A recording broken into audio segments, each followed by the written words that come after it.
നീ എന്നാട് ഇവിടെ വന്നിരിക്കുന്നേ? ഏയ് ഒന്നുമില്ല. ഒന്നുമില്ലാണ്ടെന്ന് ഇവിടെ വന്നിരിക്കൂലല്ലോ. നീ കാര്യം പറ, എന്നാ പ്രശ്നം? ഒന്നുമില്ലെന്നേ. നിന്റെ മുഖം കണ്ടാത്തിരിക്കുന്നുണ്ടല്ലോ, നിന്റെ ടെൻഷൻ. നീ പറ. ആ രമേശേട്ടൻ പറഞ്ഞിട്ട് ആ സുധിക്ക് ഒരു 5000 രൂപ ഞാൻ ഇട്ട് കൊടുത്ത, പക്ഷെ നമ്പർ മാറിപ്പോയി. എന്താ ഇപ്പൊ ചെയ്യാ? കയ്യിലാണെങ്കിൽ 1 രൂപയിൽ.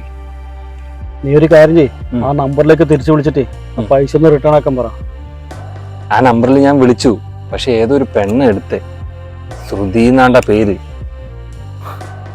അപ്പൊ ശ്രുതിക്ക് അയച്ച പൈസ ശ്രുതിക്ക് കിട്ടി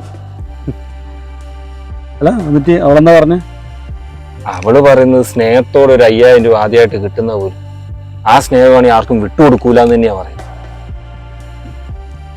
ഞാനിപ്പോ എന്താ ചെയ്യാന്നൊരു പിടുത്തവും ഇല്ല. എന്നാ നീ ഒരു കാര്യം ചെയ്യ്, കുറെ നാളെയല്ലേ നീ പെണ്ണ് കാണാൻ നടക്കുന്നത്, ഇവിടെ അങ്ങ് വളച്ചം കെട്ടിക്കോ. എന്നാ പിന്നെ നിന്റെ 5000 രൂപ നിന്റെ കയ്യിലേക്ക് വന്നു, ഒരു പെണ്ണുമായി. ആ